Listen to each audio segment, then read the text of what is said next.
నమో కనకదుర్గ. జై శ్రీరామ్. శ్రీమాత్రే నమః. శ్రీ గురుభ్యో నమః.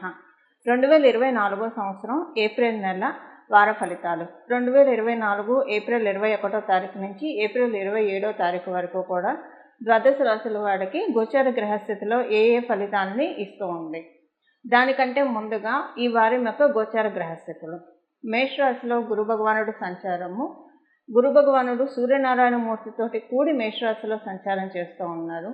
కన్యా రాశిలో కేతుదేవుని సంచారము, మకర రాశిలో శనైశ్వరుని సంచారము, ఆఖరిదైన మీనరాశిలో రాహు భగవానుడి సంచారము, వక్రించిన బుధుడితోటి కూడి రాహు భగవానుడి సంచారము.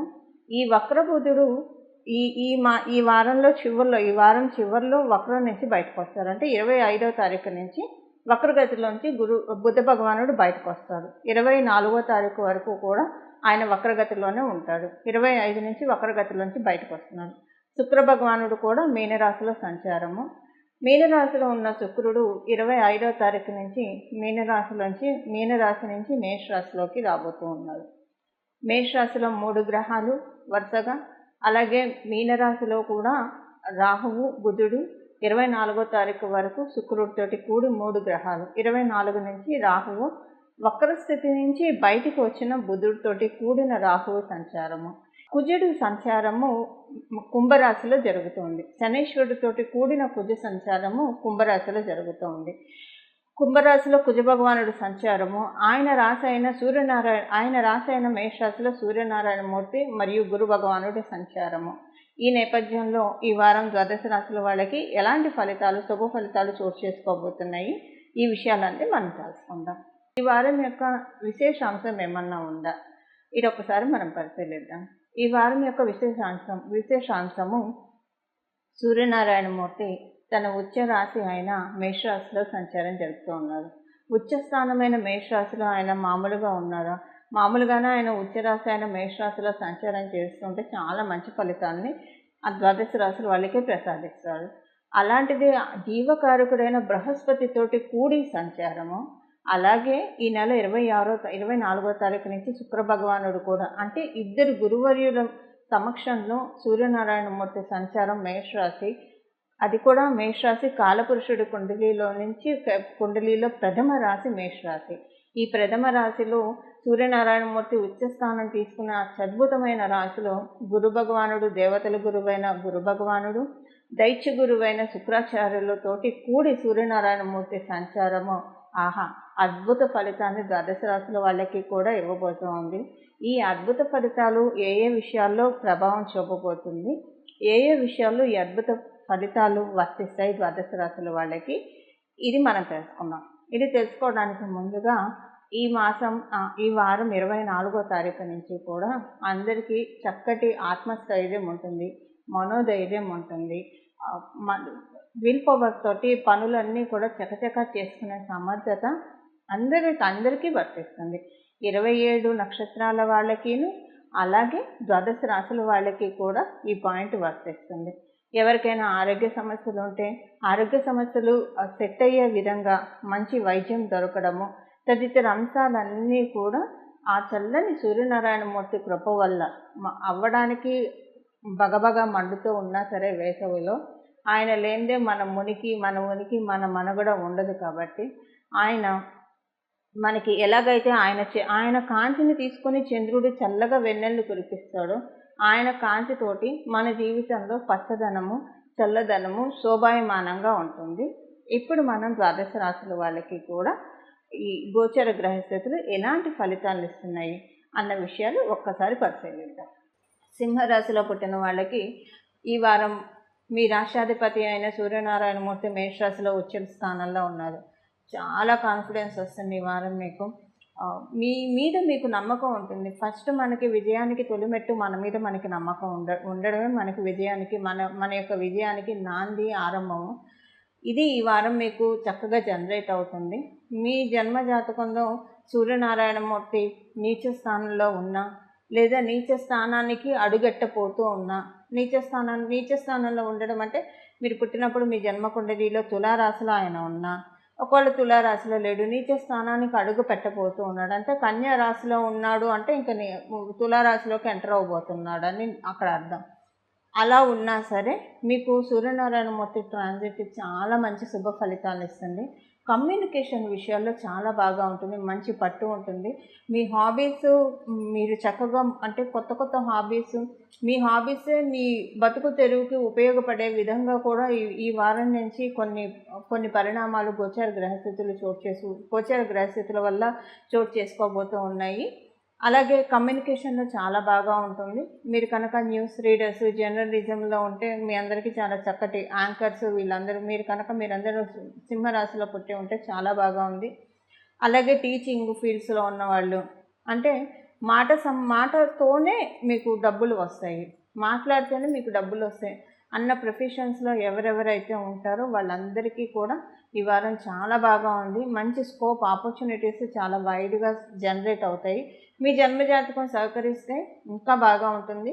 మీ జన్మజాతకం సహకరించకపోయినా గోచారంలో గ్రహస్థితులు చక్కగా అనుకూలంగా ఉన్నాయి కాబట్టి మీకు కొంత అనుకూలంగా ఉండడానికి అట్లీస్ట్ ఒక 50% అయినా సరే అనుకూలంగా ఉండడానికి చాలా చక్కటి అవకాశం ఉంది. ఆరోగ్యం విషయంలో చాలా బాగా ఉంటుంది, చక్కటి ఆరోగ్యం ఉంటుంది. మీ ఇంట్లో వాళ్ళకి కూడా ఏమన్నా హెల్త్ ప్రాబ్లమ్స్ ఉంటే ఈ వారం మీ గోచార గ్రహస్థితుల రీత్యా వాళ్ళ హెల్త్ ప్రాబ్లమ్స్ కూడా సెట్ అయ్యే విధంగా సూర్యనారాయణ మూర్తి మిమ్మల్ని చక్కగా దీవిస్తూ ఉన్నాడు, చాలా చక్కగా దీవిస్తూ ఉన్నాడు. ఇక్కడ ఒక చిన్న విషయం చెప్పాలి.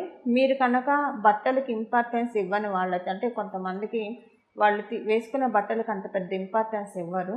ఒకవేళ ఆ కోవలో మీరు ఉంటే కనుక ఈ వారం వరకు మీరు వేసుకున్న బట్టలు మీరు పర్టికులర్గా ఉండండి, ఇంపార్టెన్స్ ఇవ్వండి. ఎందుకంటే అది మీకు శుక్రబలాన్ని పెంపొందిస్తూ ఉంది. ఈ వారం చివరిలో శుక్ర భగవానుడు సూర్యనారాయణ మూర్తి మేషరాశిలో సంచారం గురువుతో కూడి సాగుతుంది. వాళ్ళ ముగ్గురు తులారాశిని చూస్తున్నారు. అందువల్ల బట్టల విషయంలో చాలా పర్టికులర్గా ఉండాలి. అంటే ఏదైనా పర్వాలేదు వేసేసుకున్నాం అనే యాటిట్యూడ్ మీకు ఉంటే కనుక, లేకపోతే ఈ పాయింట్ని ఇగ్నోర్ చేయండి. ఉంటే కనుక కొంచెం మీరు బట్టలకి ఇంపార్టెన్స్ ఇవ్వాల్సిన అవసరం ఎంతైనా ఉంది. ఈ వారము మీరు బట్టలకి ఇంపార్టెన్స్ ఇవ్వడం వల్ల మీకు శుక్రబలం పెరుగుతుంది. ఈ వారం మీకు ఏదో రకంగా ఎవరో ఒకళ్ళు బట్టలు గిఫ్ట్గా ఇస్తారు. బట్టలు కానీ ఏదో ఒకటి గిఫ్ట్గా రావడము మీకు రాబోయే రోజుల్లో అంటే అదొక అదృష్టానికి సంకేతంగానే మీరు భావించాలి. డెఫినెట్గా బట్టలు మీరు అనుకోకుండా కొనుక్కోవడము లేదా మీకు గిఫ్ట్ రూపంలో రావడము, ఈ రెండిట్లో ఏదో ఒకటి ఈ వారం తటస్థిస్తుంది. ఇలా జరిగితే కనుక మీరు అక్కడ మీకు అక్కడ నేచర్ ఇండికేట్ చేసే విషయం ఏంటంటే ఒక అదృష్టానికి సూచన, సంకేతము అని చెప్పేసి ఇది ఒక సంకేతము. ఇది ఈ వారం యొక్క గోచర గ్రహస్థితుల ఫలితాలు సింహరాశిలో పుట్టిన వాళ్ళందరికీ కూడాను. చూశారు కదండి మీ రాశి యొక్క ఫలితాలు. ఈ వారం చేసుకోవాల్సిన పరిహారం మనం ఒకసారి చూద్దాం. సూర్యనారాయణ మూర్తి మేషరాశిలో ఉచ్చి నుండి ఉన్నాడు. కుదిరితే కనుక అంటే మీకు టైం సహకరిస్తే రాత్రిపూట కొంచెం పెద్దలాడే పడుకోగలిగే అవకాశం ఉన్నవాళ్ళు ఉదయాన్నే సూర్యోదయ పూర్వమే స్నానం చేసి సూర్యనారాయణ మూర్తికి అర్ఘ్య ప్రదానం చేస్తే చాలా మంచిది. మేషరాశిలో సూర్యనారాయణ మూర్తి సంచారం చాలా మంచి ఫలితాలు వస్తున్నాయి. సంవత్సరం వరకు కూడా మనకి కావాల్సిన ఆత్మస్థైర్యాన్ని, మనోనిబ్బరాన్ని, దృఢ సంకల్పాన్ని సూర్యనారాయణ మూర్తి ప్రసాదిస్తాడు. ప్రత్యేకించి ఆరోగ్యం భాస్కరాది చేయదు.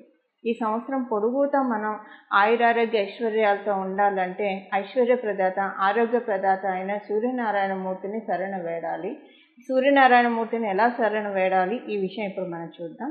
అలాగే సూర్యనారాయణ మూర్తి ఆల్రెడీ మీకు హెల్త్ ప్రాబ్లమ్స్ ఏమన్నా ఉంటే ఈ పరిహారం చేసుకోవడం వల్ల, వైద్యులు సూచించిన మందులు తీసుకుంటూ ఈ పరిహారం చేయడం వల్ల తీసుకున్న మందు మీ బాడీకి సెట్ అయ్యి మీకున్న వ్యాధి త్వరితగతంగా నయం అవ్వడానికి చక్కటి ఆస్కారం ఉంటుంది. ఇక మనం ఇప్పుడు పరిహారం ఏంటో చూద్దాం. ఈ పరిహారం అర్ఘ్యప్రదానము. మీకు సూర్యాష్టకం ఇప్పుడు మీరు ఒకవేళ రాత్రిపూట లేటుగా పడుకున్న వాళ్ళు పొద్దున్నే మీరు లేవలేరు అని అనుకుంటే కనీసం 10 లోపల, ఉదయం 10 లోపల అర్ఘ్యప్రదానం చేయడానికి ప్రయత్నించండి. అంతకు మించి మటుకు దాటనీయకుండా ఉండడానికి దాటనీయకండి. ఆ లోపే చేయండి. అర్ఘ్యప్రదానం చేసేప్పుడు ఆ నీళ్ళలో ఒక రాగి చెంబు నిండా నీళ్లు తీసుకొని అందులో ఒక మందార పువ్వు, మీ ఇంట్లో మందార చెట్టు ఉంటే మందార పువ్వు వేసి అర్ఘ్యం ఇవ్వండి. మందార చెట్టు అందరింట్లో ఉండదు కాబట్టి లేని వాళ్ళు గులాబీలు ఇలాంటివి లేదా గన్నేరు చెట్టు, ఎర్ర గన్నేరు చెట్టు అందుబాటులో ఉంటే ఎర్రగన్నేరు కూడా వేసి ఏదైనా కూడా ఎర్రటి పుష్పంతో స్వామివారికి అర్ఘ్యం వదలాలి. ఈ అర్ఘ్యం వదిలి సూర్యాష్టకం చదువుకొని, కుదిరితే ఆదిత్య హృదయం కూడా చదువుకొని, సూర్యనారాయణ మూర్తిని చూస్తూ, సూర్యనారాయణ మూర్తి అమ్మవారి కన్నుగా భావిస్తూ, సూర్యనారాయణ మూర్తిని కనీసం ఒక 1 మినిట్ అయినా సూర్యనారాయణ మూర్తికి దండం పెట్టడానికి ప్రయత్నించండి. నమస్కార ప్రియ భాస్కర అని చెప్తుంది శాస్త్రము. సో ఒక్క నమస్కారంతో సంతృప్తి చెందే దేవీ దేవతలు ఎవరైనా ఉన్నారంటే ప్రథమంగా ఆ కోవలోకి వచ్చేది నిస్సందేహంగా సూర్యనారాయణ మూర్తి.